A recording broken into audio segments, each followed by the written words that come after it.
हम देखते हैं संगम पीरियड, जहाँ मौर्य पीरियड के बाद पोस्ट मौर्य पीरियड में कुछ नेटिव रूलर्स होते हैं और कुछ विदेशी का आक्रमण होता है और इस तरह से दोबारा से इंडिया में फ्रेगमेंटेशन हो जाता है, छोटे-छोटे शासक आ जाते हैं और जो बड़ा साम्राज्य था मौर्य में वो बिखर जाता है। लेकिन इंडिया का नॉर्थ इंडिया में जो बहुत बड़े लेवल पर शासक के रूप में मौर्य बनता है, वहीं मौर्य का dominance all over the India होता है, लेकिन साउथ वाले रीजन में केरला, तमिलनाडु, आंध्र ये वाला जो रीजन है, उस वाले रीजन में एक अलग तरह का शासक चलता है, अलग तरह की डायनेस्टी रूलर्स चलते हैं, किंगडम चलता है। और उसमें साउथ इंडिया के जो किंगडम है, जो एंशिएंट हिस्ट्री में देखने को मिलता है, वो देखने को मिलता है चेर, चोल और पांड्य के रूप में।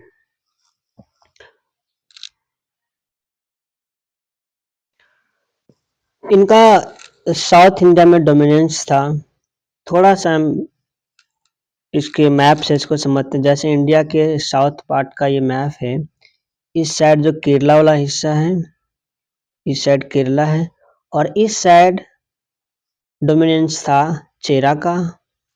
और ये तमिलनाडु का एरिया है, तमिलनाडु का ये बीच का एरिया, ये वाला एरिया, तो इस वाले एरिया में पांड्य थे और इस वाले एरिया में जहाँ मैं मार्क कर रहा हूँ, इस वाले एरिया में चोला था।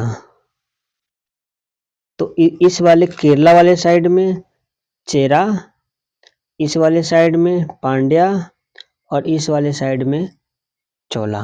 मतलब चेरा और चोला के बीच में पांड्या था। पहले चेरा, फिर पांड्या, फिर चोला। इस तरह से था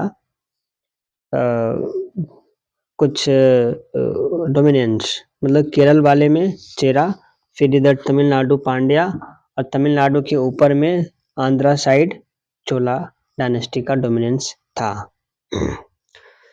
तो चेरा मुख्यतः हम चेरा को वन बाय देखते हैं। चेरा मुख्यतः केरला में और थोड़ी बहुत इसके डोमिनेंस तमिलनाडु में भी था और इसने अपनी राजधानी वंजी को बनाया था।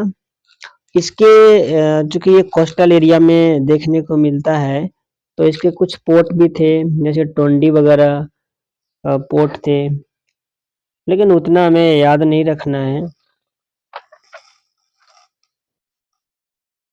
और जहाँ तक रूलर की बात करें, तो सबसे ग्रेटेस्ट रूलर था चेरा डायनेस्टी का, चेरा किंगडम का, तो सेन गुट्टुवान या इसको रेड चेरा कहते हैं, वो था। और ऐसा कहा जाता है कि उसने नॉर्थ साइड में इन्वेड किया था, आक्रमण किया था और यहाँ तक कि उसने गंगा को भी क्रॉस किया था। इतना ज़्यादा शक्तिशाली था उस समय चेरा के ये किंग, मतलब रेड चेरा ने। तो और इसी टाइम में जो कन्नगी की जो एक पूजा होती है, वो इसी समय में उसने कुछ मतलब पैटर्नी कल्ट का मतलब फाउंडेशन भी किया था। फिर देखते हैं हम चोला के बारे में। चोला किंगडम जैसा कि मैं बता चुका हूँ कि ये तमिलनाडु से थोड़ा सा आगे का रीजन था, है ना। और इसके बारे में हम बात करें तो चोला किंगडम को एक और नाम से जाना जाता है, चोला मंडलम नाम से जाना जाता है और ये मुख्यतः नॉर्थ ईस्ट वाले हिस्से में होते हैं पांड्या किंगडम के। और ये एक्चुअली में पेन्नार और वेल्लार रिवर के बीच में, है ना, इसका डोमिनेंस होता है, इसका शासन क्षेत्र होता है और पांड्या से नॉर्थ ईस्ट में होते हैं। और चोला किंगडम की बात करें कि आज किस समय में था, किस जगह पर है, तो मॉडर्न टाइम में तंजौर का एरिया हो सकता है चोला किंगडम का। और कैपिटल की बात करें तो चोला किंगडम का इनलैंड, मतलब चूंकि कोस्ट में पाया जाता है, तो अंदर वाले जो इनलैंड कैपिटल के रूप में उरैयूर था उरायूर के बारे में एक बात जान लेना है कि उरायूर एक्चुअली में फेमस था ट्रेड को लेकर के, कॉटन ट्रेड को लेकर के। सूती कपड़े का व्यापार होता था और सूती कपड़े का व्यापार ही मतलब एक मेन सोर्स था धन आने का चोला को। कॉटन कॉटन क्लॉथ इंडस्ट्री चलते थे, तो कॉटन क्लॉथ ट्रेड जो होता था वो उसके सोर्स का मेन मतलब मेन हिस्सा था। इसके अलावा जो कावेरीपट्टनम भी कावेरीपट्टनम जिसको हम पोहारी भी कहते हैं, कावेरीपट्टनम उसका मेन पोर्ट था चोला का। और मेन पोर्ट ही नहीं था, इसके अलावा वो चोला का एक अल्टरनेटिव कैपिटल था और यूँ कह सकते हो कि चोला का एक कोस्टल कैपिटल था और पोर्ट के रूप में, बंदरगाह के रूप में मुख्य बंदरगाह था, क्योंकि यहाँ से व्यापार वगैरह भी किए जाते थे। और देखते हैं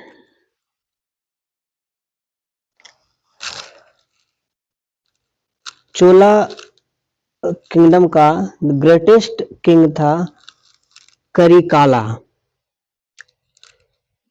करिकाला ही ने जो कावेरीपट्टनम जगह है पुहार, और उसकी स्थापना किया था। और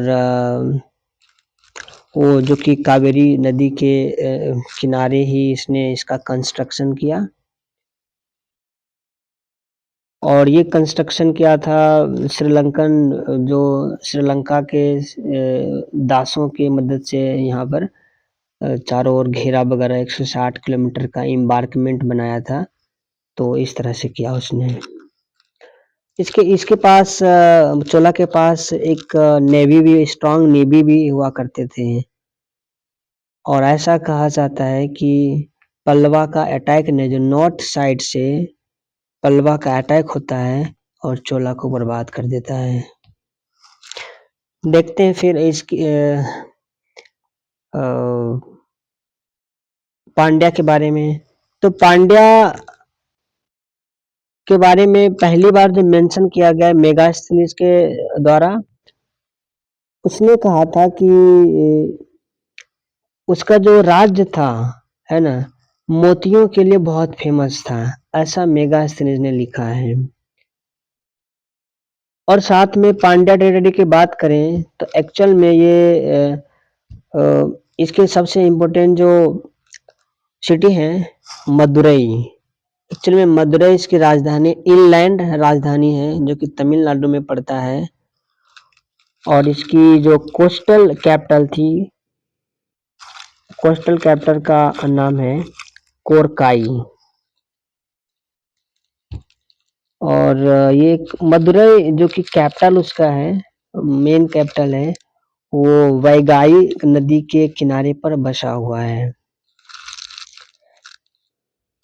तो ये कुछ बातें थी पांड्य के बारे में।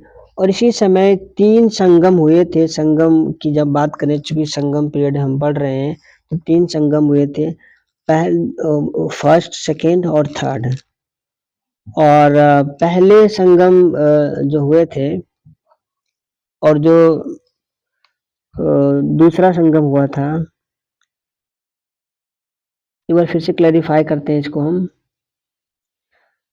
पहला संगम मदुरई में हुआ था और तीसरा संगम भी मदुरई में हुआ था। दूसरा कपाटपुरम में मतलब इसका संगम हुआ था, सेकेंड संगम। तो 3 संगम हुए हैं, याद रखना है। और ऐसा कहा जाता है कि पहला जो संगम हुआ था उसमें गॉड्स, लेजेंडरी सेक्स, मतलब भगवान और जो बहुत महान साधु संत लोग थे, उसने उसमें अटेंड किया था, है ना। और इस तरह से संगम मतलब हुआ।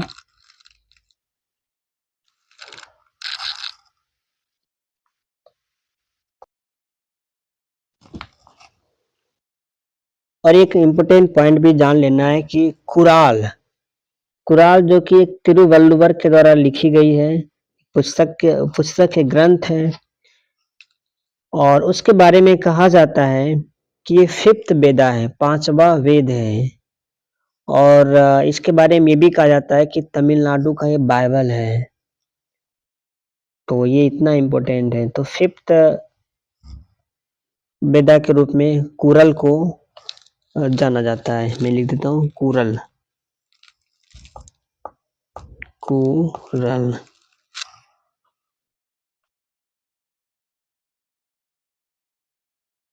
और वंस अगेन 3 संगम हुए। पहला संगम मदुरई में, दूसरा कपाटपुरम में, तीसरा फिर अगेन मदुरई में। तो इस तरह से ये टॉपिक हो जाता है फिनिश।